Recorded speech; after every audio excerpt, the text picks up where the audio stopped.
내 몸을 위한 건강 노하우 닥터하우스에서 전해드릴게요. 안녕하세요. MC 정수입니다. 안녕하세요. 응급의학과 전문의 이현종입니다. 봄바람이 날리며 흩날리는 벚꽃잎이 이정수님, 요즘 부쩍 날씨가 따뜻해지고 있죠? 그러다 보니 사람들의 야외 생활도 늘어나고 있는데요. 그래서 오늘의 주제는 봄바람 휘날릴 때 주의하라. 봄철 3대 사고입니다. 그래요.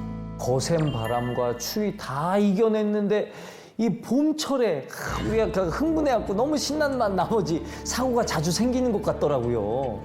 봄철 3대 사고 첫 번째는 바로 일가족 3명이 캠핑 텐트 안에서 숨진 채 발견됐는데 밀폐된 공간에서 난방기구를 사용했다가 변을 당했습니다.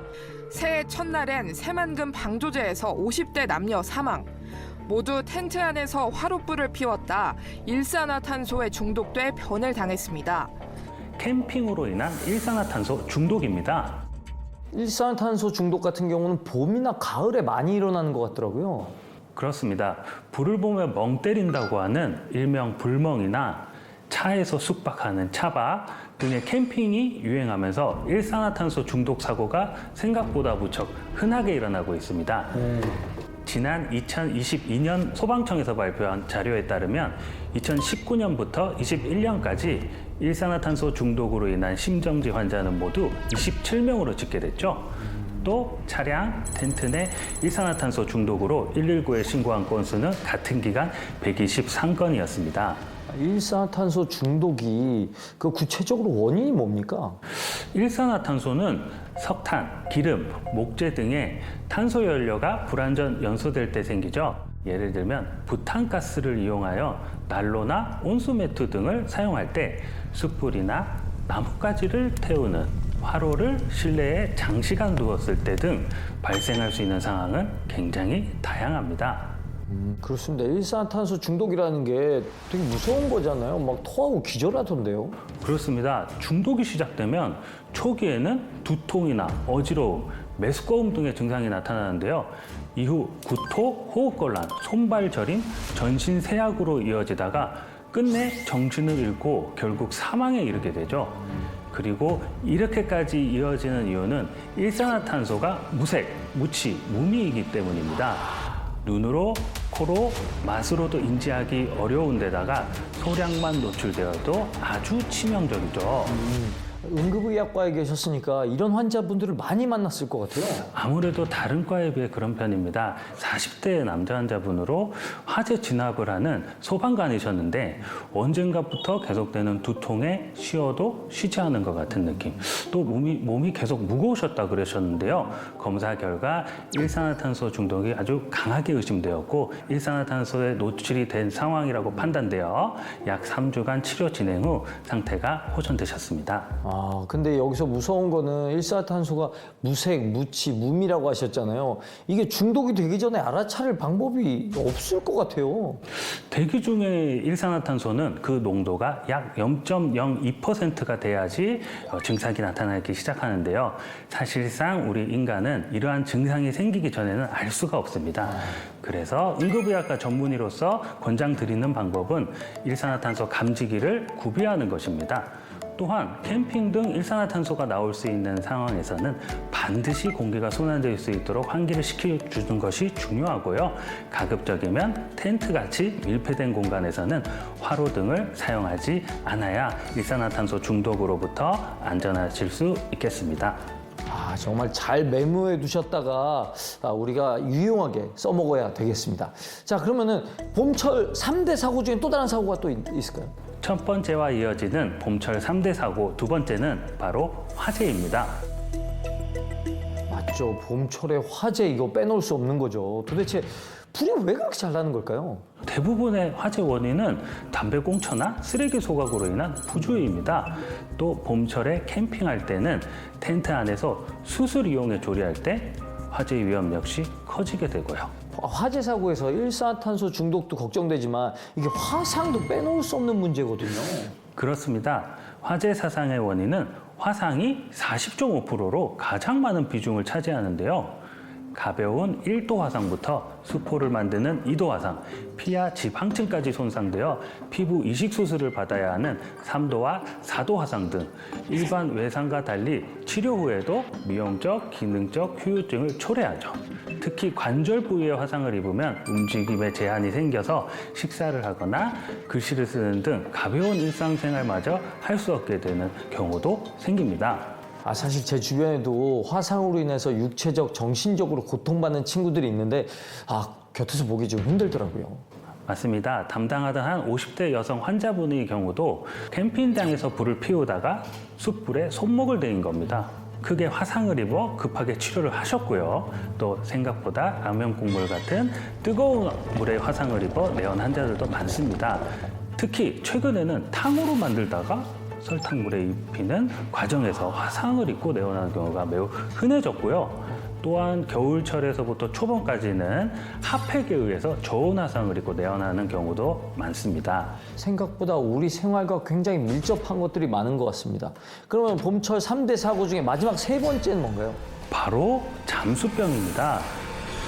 매년 봄이면 제주도에서부터 시작해 수많은 프로 아마추어 다이버들이 바닷속 물고기와 산호초를 눈앞에서 보는 스쿠버 다이빙을 즐기죠. 이때 매는 산소통에는 사실 산소뿐만 아니라 질소도 들어있는데요. 우리 몸은 산소만 사용하고 질소를 혈액 중에 용해된 채로 남깁니다. 그런데 깊은 잠수 후 수면에 너무 빨리 올라오면 혈액 속에 남아있는 질소가 폐로 통해 나오지 못하고 혈관 내에 기체방울을 형성하게 되는데 이 방울들이 미세혈관을 막고 다양한 증상을 유발하는데 이를 잠수병이라고 합니다. 그럼 잠수병은 호흡기 문제를 유발하는 병인가요? 잠수병이 생기면 호흡기뿐만 아니라 림프계, 근골격계, 중추신경계 등 전신의 문제를 일으키는데요. 두통, 어지럼증, 난청, 관절통 등을 호소하고 의식소실, 마비, 폐파열로 인한 흉통, 언어장애, 운동장애 등의 후유증을 남기기도 하죠. 생각보다 무서운 사고네요. 담당하던 40대 남자 환자분은 실제로 스킨스쿠버 강사분이셨는데요.